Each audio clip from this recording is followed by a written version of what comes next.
En coparentalité, l'enfant ne doit pas être contraint à choisir un camp. Généralement, lors d'un divorce, de nombreuses fractures naissent entre les parents séparés. Dans certains cas, cela peut aller jusqu'à voir un parent demander à son enfant de couper les ponts avec les membres de la famille de l'autre part. Cependant, il est important, pour le bien-être de l'enfant, de pouvoir garder des relations avec les membres de ces deux familles.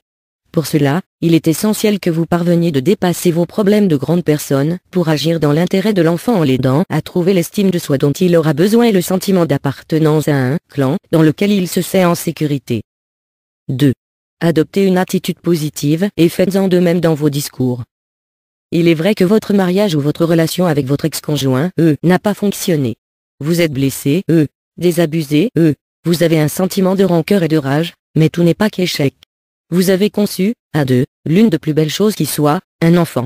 Souvenez-vous que c'est vous l'adulte, vous êtes le modèle et la vitrine de l'éducation de votre enfant. Vous devez être respecté et cela passe par l'éducation.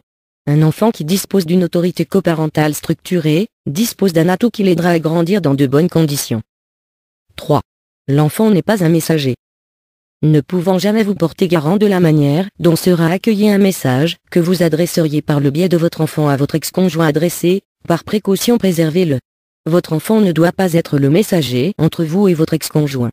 Aujourd'hui, les nouvelles technologies et de nouveaux outils permettent de communiquer simplement entre vous. Dans la situation où vous et votre ex-conjoint êtes sur la même longueur d'onde, le message peut facilement se faire par différents moyens comme le téléphone, le mailing ou encore le SMS. Pour les parents séparés se trouvant dans une situation plus complexe d'entente, il est possible de faire appel à des intermédiaires habilités à vous accompagner comme des médiateurs ou des avocats. 4.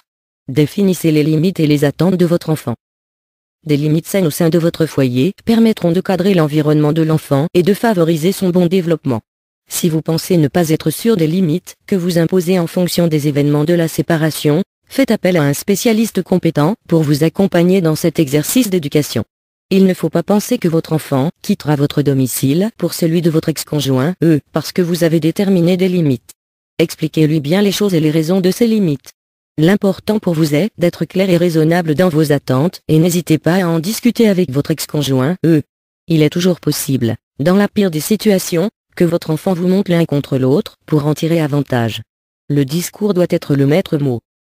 5. La communication. Être à l'écoute et ne pas juger son enfant sont des aspects primordiaux. Vous ne devez pas non plus lui dire comment se sentir, chaque enfant réagit à sa façon et prend les choses différemment. Acceptez la manière dont il vit et sent sur le moment présent et expliquez-lui que ce sentiment s'estompera dans un futur proche, pour laisser place à des relations meilleures. Il est important que votre enfant comprenne que vous serez, vous et votre ex-conjoint, toujours là pour lui, même si vous êtes maintenant séparés.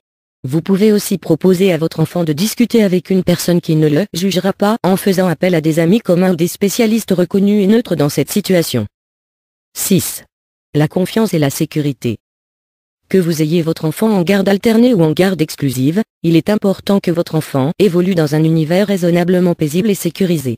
Votre habitation doit être un lieu où l'enfant se sent respecté, soigné, un lieu où il se sent aimé et accepté. Un lieu où lui est inculqué le sens de la responsabilité.